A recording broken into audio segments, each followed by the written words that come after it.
แล้วก็บอกอยากรู้ด้วยความอยากรู้ก็คือขออนุญาตว่าเมื่อกี้ที่พูดยาวเดี๋ยวผมจับประเด็นเนื่องจากแบบมันไม่เข้าใจก็เลยบอกว่าช่วยเป็นใช่หรือไม่ใช่ yes or no ให้หน่อยได้ไหมแค่นี้เองแล้วเราก็ถามต่ออย่างที่เราอยากรู้อะโดยที่เราไม่รู้เลยว่าสิ่งนั้นมันจะกลายเป็นมีมซึ่งจังหวะนั้นก็บอกว่ากกต.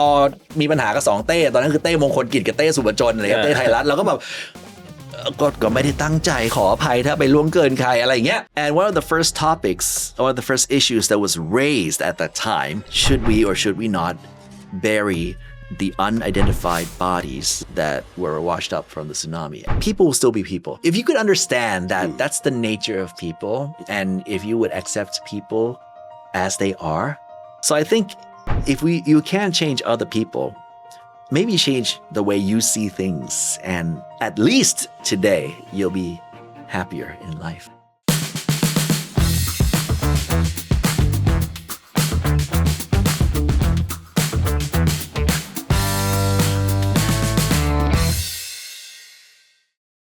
Welcome to AIM-Hour. AIM-Hour. Oh, that's the name of the show. Yes. AIM-Hour. All right. Well, my name is Supachon Klinsuwan. My nickname is Te. Back in the days when I was still living in the States, when my dad received a scholarship from the Provincial Electricity Authority of Thailand, aka PEA, people couldn't pronounce my name at that time. They couldn't say Supachon. And so they asked me, do you have any other name? I said Tete at that time. When I was young, I was Tete. Tete, no, Tete. Tete, no, So at the end of the day, they just call me Teddy. So my American friends would know me by the name of Teddy. Yeah. Born in Thailand, grew up in the States, came back to Thailand at the age of 10, been here ever since, been working in the media, doing this and that, and I still have no idea how I got to this very point. But I would like to thank all my supporters, wherever or whoever you are. I mean, I couldn't be here without you. Yeah. Can you talk to me about the episode that you were a host of English Breakfast? Oh, that was a long time ago, man. My background was political science, right? And prior to that, when I was still a high school student in Sungulap, I wanted to be a police officer. I wanted to be a police cadet, right? But didn't make it, didn't pass the exam. So I guess a marshal or a sheriff would be good enough because, you can still carry guns around, kind of. So that's how I ended up in political science. And after that, there was this short period of time where I was very indulged in Buddhism. I was very, very dedicated to Buddhist teachings. And I was in the monastery for 6 months, man, 6 whole months as a monk, not having to pay rent, no need for food. I mean, I eat what I get in the alms bowl, right? And I was there for 6 months, and there was this short period of time where I was thinking maybe this is my path of life, let's head to nirvana together, something like that. But then I came out and I disrobed. A good senior friend of mine, we met, and he said that I heard that my friends at this other department at Nation Channel, which was still a cable television at that time, they're looking for a guy who has some background in politics, quite fluent in English, and give it a try. I said, well, but I have zero knowledge in mass comm. If you get somebody who graduated from mass comm but have zero knowledge in politics, I think that'll be a draw. I'd be like, yeah, let's give it a try. So I went in, did a little casting, did some translation, this and that. Next thing you know, I became a news reporter for Nation Channel in 2004. One of my biggest tasks at that time was covering the tsunami incident along the 6 Andaman provinces in Thailand. It was overwhelming for me. I mean, for a guy who at that time started, working in the industry with no background in mass comm, I was like, wow, man, this is big. And I think that was one of my proudest achievements at that time was when, and it was a coincidence at that time, to tell you the truth, it was a coincidence. We were at a police station, so where I believe it was Krabi, Krabi province, and there was a press conference. I was there with my crew, attending, writing things down, And then towards the end, they asked all the reporters, all the journalists to please leave the premises because they were going to have a little like internal meeting. Of course, it was hot outside. I was exhausted, wearing the same clothes for a few days already at that time, right? So I kind of like, when nobody was looking, I kind of sneaked under the table and I said, I'm going to snooze for like an hour or so. So I just told the team, just chillax and then, we'll wait like till this an hour or so and then we'll get on with our jobs, right? So they went out to the convenience store. I stayed inside for a little nap under the table. Nobody saw me. And then the meeting started without anybody, without the top brass knowing that I was under the table. And one of the first topics, or the first issues that was raised at that time, should we or should we not bury the unidentified bodies that, were washed up from the tsunami. I was like, wait a minute, now that's something vague. So I came out with a notebook and I kept listening.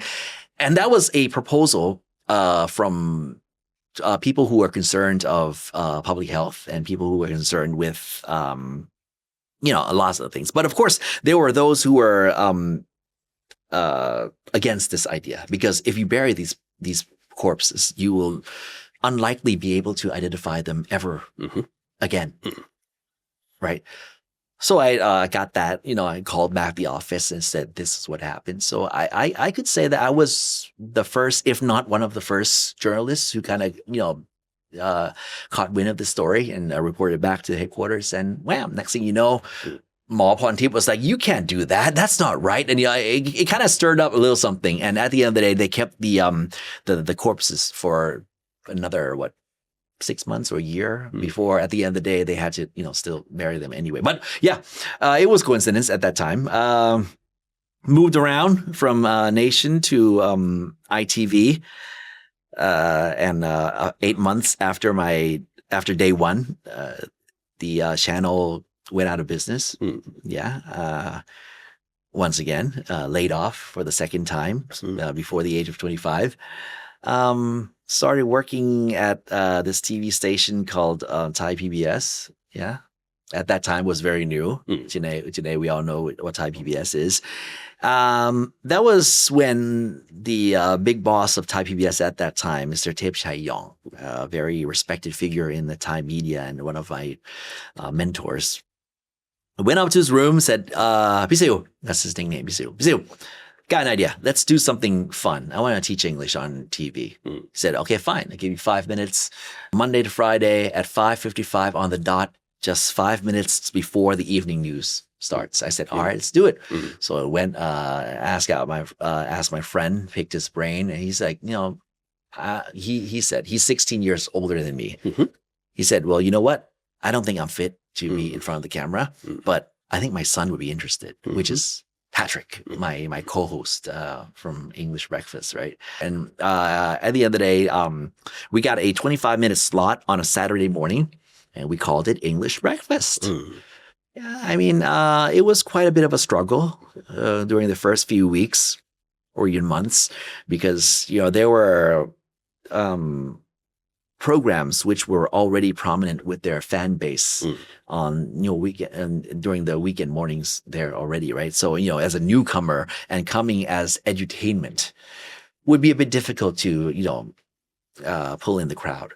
But then, if you do something that you believe that is good and good enough, that's one day, soon enough, you'll find people who admire what you do and how you do it. And next thing you know, we had a bigger fan base, launched a few books. It wasn't me, by the way. I mean, it was just my face. But, the people behind the screen, behind the scene were doing the books. And, we were doing that until Bob, our scriptwriter, passed away in 2014.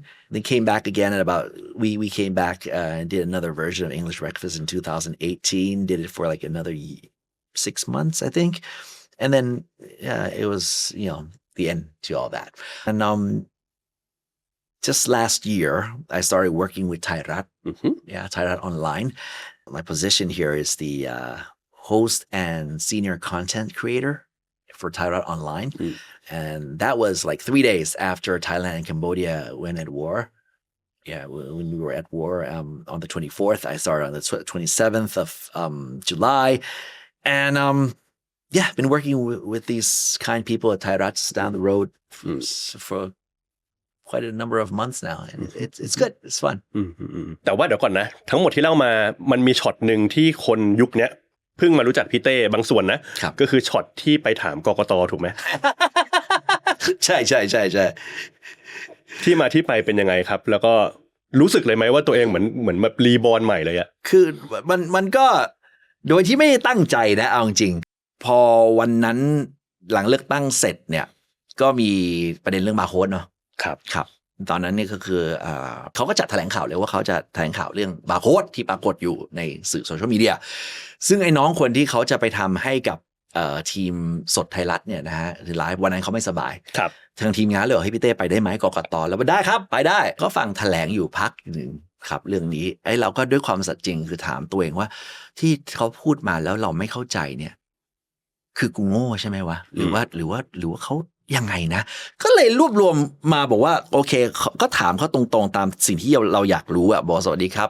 แล้วคือพอดีว่าคนนี้ก็เป็นถือใบเนี่ยก็รู้จักกันจากงานก่อนหน้านั้นเขาก็เลยเชิญพี่เต้ค่ะอะไรอย่างเงี้ยก็รู้จักขอบคุณครับครับครับสุวชนไทยรัฐออนไลน์นะครับแล้วก็บอกอยากรู้ด้วยความอยากรู้ก็คือขออนุญาตว่าเมื่อกี้ที่พูดยาวเดี๋ยวผมจับประเด็นนึกจากแบบมันไม่เข้าใจก็เลยบอกว่าช่วยเป็นใช่หรือไม่ใช่ yes or no ให้หน่อยได้ไหมแค่นี้เองแล้วก็คือแค่ตอบ yes ซึ่งผมก็เชื่อลึกๆว่าเขาควรต้องตอบว่า no เนาะพอตอบว่าไม่ครับไม่สามารถได้เนื่องจากแล้วก็อธิบายไปสิแต่เขาเราก็เริ่มนึกออกว่า22 ปีที่อยู่ในวงการสื่อเราก็เริ่มแบบมันอาจจะมีอะไรที่เขายังพูดไม่ได้ชัดหรือเปล่าหรือมันเกิดอะไรขึ้นอะไรเงี้ยเราไม่ได้บอกว่าเขาจะโกหกหรืออะไรนะแต่ว่าเขาเองก็อาจจะตกใจคำถามเราหรือเปล่าไม่รู้แต่ว่าเราไม่เคย aggressive ไม่อะไรเลยนะก็ถามว่าใช่หรือไม่ใช่อะไรเงี้ยแล้วเราก็ถามต่ออย่างที่เราอยากรู้อะโดยที่เราไม่รู้เลยว่าสิ่งนั้นมันจะกลายเป็นมีมซึ่งจังหวะนั้นก็บอกว่ากกต.มีปัญหากับ2เต้ตอนนั้นคือเต้มงคลกิจกับเต้สุวชนอะไรเต้ไทยรัฐเราก็แบบก็ไม่ได้ตั้งใจขออภัยถ้าไปล่วงเกินใครอะไรอย่างเงี้ยแต่ด้วยความถามด้วยความสัตย์จริงแล้วก็กลายเป็นเขาตั้งให้ผมเป็น MVP เมื่อวันนั้นแล้วก็ไปทำหน้าที่ใช้ถามในสิ่งที่เราไม่รู้แต่ก็มีคนคอมเมนต์ประมาณว่าโอ้นักข่าวรุ่นใหม่คนนี้นักข่าวคนนี้นะโคตรไกลได้หรอกโทษนะพี่นักข่าวรุ่นใหม่กูอยู่มา22 ปีแล้ววงการนี้อะไรเงี้ยก็มีนะมีอย่างมีโอกาสเขาเชิญไปบรรยายอย่างเงี้ยเด็กมัธยมก็เข้ามาไว้น้องเอ็มพี่หนูชอบมากเลยพี่มันบรรยายเนี่ยสนุกมากเลยสอนภาษาอังกฤษขอบคุณครับครูซึ่งเป็นแฟนคลับรายการเราตั้งแต่เมื่อปีมาโวนี่หนูถ่ายรูปกับพี่เขาสิเนี่ยพี่เต้ถ่ายรูปแล้วก็น้องมันก็บอกว่าถ่ายกับพี่เต้ก็ดีเหมือนกันนะเผื่ออีกหน่อยพี่ก็มีชื่อเสียงเนี่ยเราจะได้มีรูปกันแล้วก็แบบโอ้ตายแล้วเราก็ครับครูก็ยิ้มเราก็ยิ้มแล้วก็ก็ถ่ายรูปกันไปโดยที่น้องไม่เคยรู้ว่าเราก็เคยทำรายการมาก่อนอะไรอย่างเงี้ยถามคุณพ่อคุณแม่อาจจะรู้ใช่ครับ It's been a long journey a bit yeah but you kept your energy very high if you say so Yes, yeah. I can still vibrate your positive energy even now. Okay. What made you having that positive energy? I think if you do what you like and you like what you do and you like it enough, you see the value in what you do and not in terms of the return when it comes to like the salary or proceeds or whatever, but what you're doing if at least for me, I mean, I can't talk on behalf of other people, but for me, I believe if it's something that you're doing and it doesn't only benefit yourself, but to other people and to society as a whole, and you can kind of know that what you're doing here can change lives. You know, with the information, we call it the information that you're distributing will have an effect on what they decide to do or not to do, which will directly affect their lives. I think that's something that gives value to society. I think, I mean, there's been some times when I was hired to do some things which I wouldn't be too proud of, working for certain corporations that their ideology and mine don't really, we're like, parallel. We will never meet. So I was working there for like some time and I was like, nah, this ain't me. Even though the pay was good, I was like, nah. Not it. So to answer your question in short is pretty much do what you love and love what you do and find a purpose to it along the way and make sure that you have enough money to pay for the bills. Yeah, that's important. That's a good ingredient of life. Another facet of your life is ability to communicate in English. What having that asset bring to your life? 2 decades in the industry, I can notice that the average Thai can communicate in English much better today. Yeah, I see that too. Whether it's because of social media, whether because of its of the variety of media that you could choose from. I think the advantage what used to be an advantage 20 years ago, being able to speak English, that you outstand other people, right? But today, I think that's like the average. And if you can't communicate in English, or if you can't in English, at least Chinese or some other language, I think that's gonna be a disadvantage in this day and age. Being able to communicate in English and being to professionally communicate in English is quite different. When it comes to writing, I mean, I would say I'm not in the top tier of communicating, but when it comes to voice acting or something that requires this, I think that's still one of my biggest advantages, because I think with the style and the art of being an announcer is something that it's kind of hard to find someone or something to substitute until recently when AI came along. Until this very day, Aim, if AI would be able to pronounce Thai names, Thai locations, Thai roads, Thai cities in proper Thai, I think the entire voiceover industry would be in kaput. Today, Pet Kasem is still Pet Kasem. More shit is more shit. Yeah. I mean, once they get that corrected, once they get the pronunciation right, that would be quite a bummer for us. But until then, I'm still making quite some money doing voiceover work. Mindset and skill. Yeah. Those are probably like the 2 main ingredients in terms of life. Was thinking about something that we can pass on to the younger generation, but I know that they're gonna face a lot more difficult tasks, growing up with this economics and AI. But skills and mindset are 2 important things that they need in order to survive well. True, has always been and always will. Yeah. I think when it comes to skill, having to kind of reskill yourself all the time and being willing to unlearn, change is inevitable, man. Yeah, so developing your skills according to the latest technologies or whatever that's here today is essential. But when it comes to mindsets, I think that is something that once you get that set and done, and if it's positive, I think regardless of how far technology goes or how developed this nation turns into, I think at the end of the day, people will still be people. There'll still be love, there'll still be hate, there'll still be envy, there'll always be generosity. If you could, if you could understand that that's the nature of people, and if you would accept people as they are, understand them with that, empathy that you may have, I think that's the key to survival. And that's kind of preventing yourself from going berserk. You see somebody who's thinking differently from you, who sees the world in a different lens. You're trying to correct them or trying to change them. That's gotta be hard, man. That's gonna be super hard. Especially when it comes to religion and politics, right? We all know. So I think if you can change other people, maybe change the way you see things, and at least today you'll be happier in life, happier with yourself, happier with the world. Is there anything you want to pass to the audience, to the younger generation, that both on meaning of life, both on, like having ability to communicate in English, how would that be a plus to your life? The world is constantly moving. You know, change is inevitable. The world as you know it may not be the same next week, next month, next year, 10 years from now. And, you know, and change is constant. So I think being able to adapt to whatever comes at you and still be able to, at the end of the day, smile, being proud of what you've done for that day and going home and being able to sleep at night, maintaining your health to a certain degree and, you know, being able to live to that age that you kind of set, that's good enough.